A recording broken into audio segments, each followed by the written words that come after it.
वडोदरा की महाराजा सयाजीराव यूनिवर्सिटी में छात्रों के अभ्यासक्रम और बैठकों के मुद्दे को लेकर एनएसयूआई की ओर से मुख्यालय पर रजिस्ट्रार केएम चुडासमा को आवेदन पत्र दिया गया। काफी वक्त से वडोदरा की महाराजा सयाजीराव यूनिवर्सिटी में स्थानीय छात्रों की अनामत का मुद्दा गरमाया हुआ है।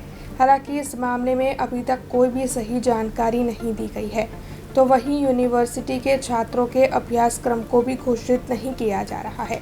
ऐसे में आज महाराजा सयाजीराव यूनिवर्सिटी के मुख्यालय पर एनएसयूआई के अग्रणी और कार्यकर पहुंचे थे।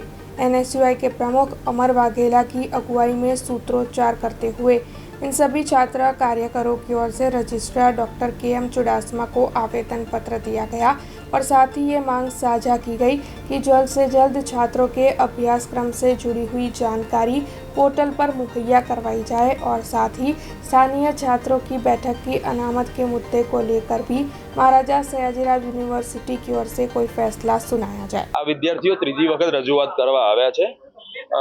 विद्यार्थीना ग्रुप्सने જ્યારે આપણે કોઈ પણ માહિતી આપીએ છીએ તો એ માહિતીને એ લોકો સમજતા નથી।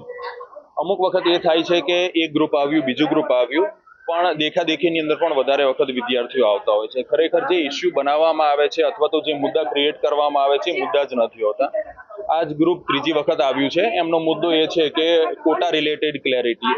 વિદ્યાર્થીઓને ખાસ આપણે એ કહીએ છીએ કે એ સમજવું જોઈએ કે જ્યારે યુનિવર્સિટીએ કોઈ નવું રિઝોલ્યુશન્સ કોટા રિલેટેડ પાડ્યું જ નથી તો એ માહિતીથી વિચલિત થઈ અને ગેરમાર્ગે દોરાઈ અને પ્રેઝન્ટેશન કરવાની જરૂર નથી।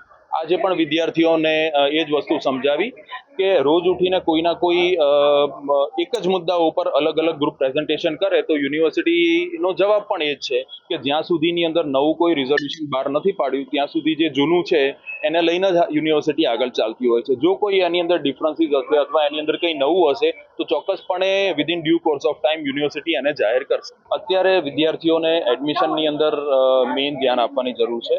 રજિસ્ટ્રેશન વિદ્યાર્થીઓ સમયસર કરાવી લે અને વિદ્યાર્થીઓ એના એપ્લિકેશન ફોર્મની લાસ્ટ ડેટ પહેલા એપ્લિકેશન ફોર્મ ભરી લે। બીજી તારીખ છેલ્લી તારીખ છે।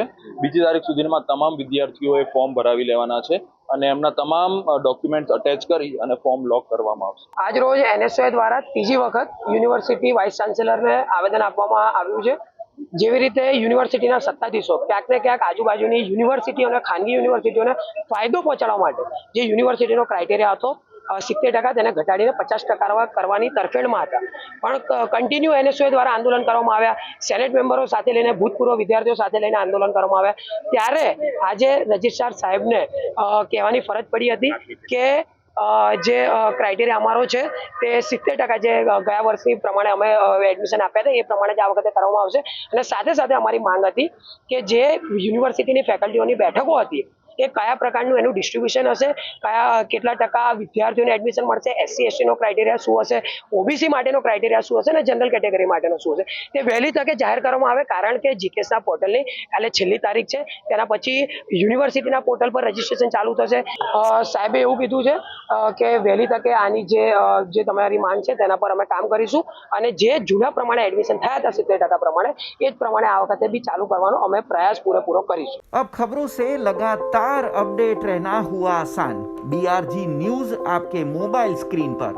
आज ही बीआरजी न्यूज की mobile app Google play store और ऐप स्टोर से डाउनलोड करें और खबरों से लगातार जुड़े रहें।